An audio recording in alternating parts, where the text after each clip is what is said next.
ਵਾਹਿਗੁਰੂ ਜੀ ਕਾ ਖਾਲਸਾ ਵਾਹਿਗੁਰੂ ਜੀ ਕੀ ਫਤਿਹ। ਧੰਨ ਗੁਰੂ ਤੇਗ ਬਹਾਦਰ ਜੀ ਦਾ ਬਚਪਨ ਦਾ ਨਾਂ ਤਿਆਗਮਲ ਸੀ। ਆਪ ਜੀ ਨੇ ਭਾਈ ਗੁਰਦਾਸ ਜੀ ਪਾਸੋਂ ਸ਼ਸਤਰ ਵਿਦਿਆ ਪ੍ਰਾਪਤ ਕੀਤੀ। ਬਾਬਾ ਬੁੱਢਾ ਜੀ ਪਾਸੋਂ ਰਮਦਾਸ ਜਾ ਕੇ ਗੁਰਸਿੱਖੀ, ਗੁਰਬਾਣੀ ਅਤੇ ਹੱਥੀਂ ਕਿਰਤ ਕਰਨ ਦੀ ਸਿੱਖਿਆ ਲਈ।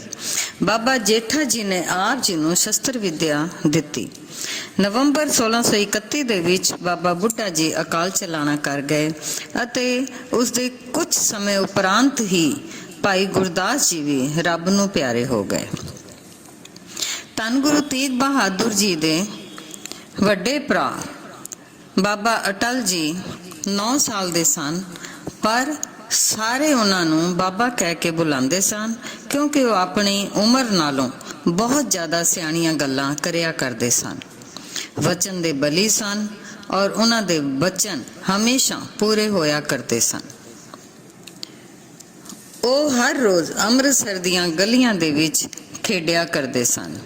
ਇੱਕ ਦਿਨ ਦੀ ਗੱਲ ਹੈ, ਉਹ ਖੇਡ ਰਹੇ ਸਨ, ਸਾਰਾ ਦਿਨ ਖੇਡਦੇ ਰਹੇ। ਰਾਤ ਪੈ ਗਈ ਪਰ ਖੇਡ ਖਤਮ ਨਾ ਹੋਈ। ਬਾਰੀ ਮੋਹਣ ਦੇ ਸਿਰ ਪੈ ਗਈ। ਅਗਲੇ ਦਿਨ ਮੋਹਣ ਨੇ ਵਾਰੀ ਦੇਣੀ ਸੀ। ਸਾਰੇ ਬੱਚੇ ਆਪੋ ਆਪਣੀ ਘਰੀ ਜਾ ਕੇ ਸੌਂ ਗਏ। ਰਾਤੀ ਸੁੱਤੇ ਪਏ ਮੋਹਣ ਨੂੰ ਕਾਲੇ ਨਾਗ ਨੇ ਆ ਕੇ ਡੰਕ ਮਾਰ ਦਿੱਤਾ ਅਤੇ ਉਸ ਦੀ ਮੌਤ ਹੋ ਗਈ। ਸਾਰੇ ਘਰ ਵਿੱਚ ਮਾਤਮ ਛਾ ਗਿਆ। ਅਗਲੇ ਦਿਨ ਸਾਰੇ ਬੱਚੇ ਖੇਡਣ ਵਾਸਤੇ ਪਹੁੰਚ ਗਏ ਪਰ ਮੋਹਣ ਨਾ ਆਇਆ। ਬਾਬਾ ਅਟਲ ਜੀ ਕਹਿਣ ਲੱਗੇ ਕਿ ਅੱਜ ਮੋਹਣ ਦੀ ਵਾਰੀ ਸੀਗੀ, ਇਸ ਕਰਕੇ ਮੋਹਣ ਘਰੋਂ ਨਹੀਂ ਆ ਰਿਹਾ। ਚਲੋ ਆਪਾਂ ਸਾਰੇ ਚੱਲ ਕੇ ਮੋਹਣ ਨੂੰ ਬੁਲਾ ਕੇ ਲਿਆਨੇ ਆ। ਸਾਰੇ ਬੱਚੇ ਮੋਹਣ ਦੇ ਘਰ ਗਏ।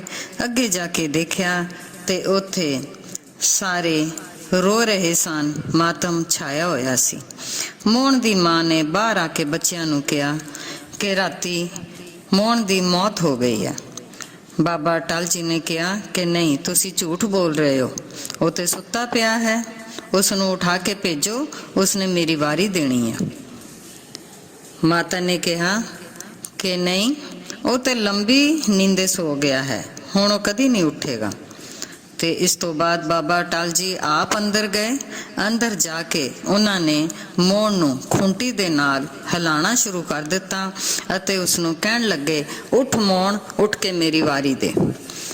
ਇੰਨਾ ਕਹਿਣ ਦੀ ਦੇਰ ਸੀ, ਮੋਹਣ ਉੱਠ ਖਲੋਇਆ ਅਤੇ ਉਹਨਾਂ ਬੱਚਿਆਂ ਦੇ ਨਾਲ ਖੇਡਣ ਵਾਸਤੇ ਟੁਰ ਪਿਆ।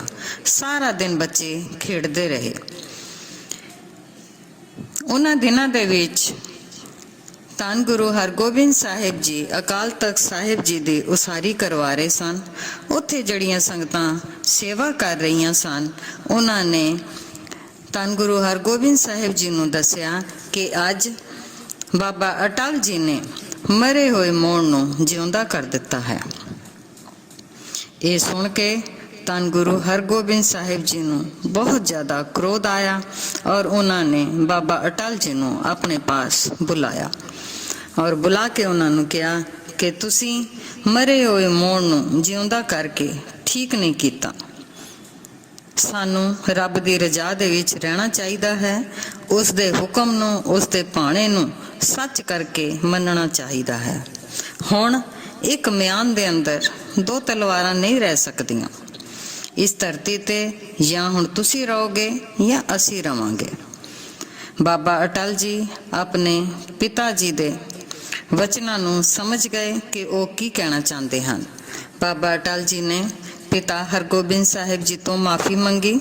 ਉਸ ਤੋਂ ਬਾਅਦ ਉਹ ਮਾਤਾ ਕੌਲਾਂ ਜੀ ਦੇ ਸਰੋਵਰ ਤੇ ਗਏ। ਉੱਥੇ ਉਹਨਾਂ ਨੇ ਇਸ਼ਨਾਨ ਕੀਤਾ, ਜਪਜੀ ਸਾਹਿਬ ਜੀ ਦਾ ਪਾਠ ਕੀਤਾ ਔਰ ਪਾਠ ਕਰਕੇ ਉੱਥੇ ਹੀ ਸਰੋਵਰ ਦੇ ਕੰਢੇ ਚੱਦਰ ਲੈ ਕੇ ਲੇਟ ਗਏ ਔਰ ਸੱਚਖੰਡ ਪਿਆਣਾ ਕਰ ਗਏ। ਜਦੋਂ ਹਰਗੋਬਿੰਦ ਸਾਹਿਬ ਜੀ ਨੂੰ ਖਬਰ ਮਿਲੀ ਤੇ ਹਰਗੋਬਿੰਦ ਸਾਹਿਬ ਜੀ ਉੱਥੇ ਪਹੁੰਚੇ। ਉੱਥੇ ਉਹਨਾਂ ਨੇ ਚੰਦਨ ਦੀਆਂ ਲੱਕੜਾਂ ਮੰਗਾ ਕੇ ਆਪਣੇ ਹੱਥੀਂ ਬਾਬਾ ਅਟਲ ਜੀ ਦਾ ਸੰਸਕਾਰ ਕੀਤਾ ਔਰ ਸੰਗਤਾਂ ਨੂੰ ਵਚਨ ਦਿੱਤਾ ਕਿ ਜੋ ਵੀ ਸੰਗਤਾਂ ਦਰਬਾਰ ਸਾਹਿਬ ਦਰਸ਼ਨਾਂ ਵਾਸਤੇ ਆਉਣਗੀਆਂ, ਇਹਨਾਂ ਦੀ ਯਾਤਰਾ ਉਦੋਂ ਤੱਕ ਪੂਰੀ ਨਹੀਂ ਹੋਏਗੀ ਜਦੋਂ ਤੱਕ ਉਹ ਇਸ ਸਥਾਨ ਤੇ ਨਤਮਸਤਕ ਨਹੀਂ ਹੋਣਗੀਆਂ। ਇੱਥੇ ਆ ਕੇ ਸੰਗਤਾਂ ਦੀਆਂ ਸਾਰੀਆਂ ਮੰਗੀਆਂ ਮੁਰਾਦਾਂ ਪੂਰੀਆਂ ਹੋਇਆ ਕਰਨਗੀਆਂ।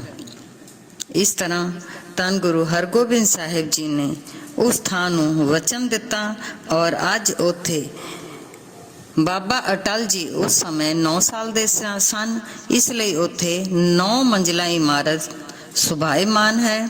ਸੰਗਤਾਂ ਉੱਥੇ ਆਉਂਦੀਆਂ ਨੇ, ਨਤਮਸਤਕ ਹੁੰਦੀਆਂ ਹਨ ਔਰ ਖੁਸ਼ੀਆਂ ਨਾਲ ਆਪਣੀਆਂ ਝੋਲੀਆਂ ਭਰ ਕੇ ਜਾਂਦੀਆਂ ਹਨ।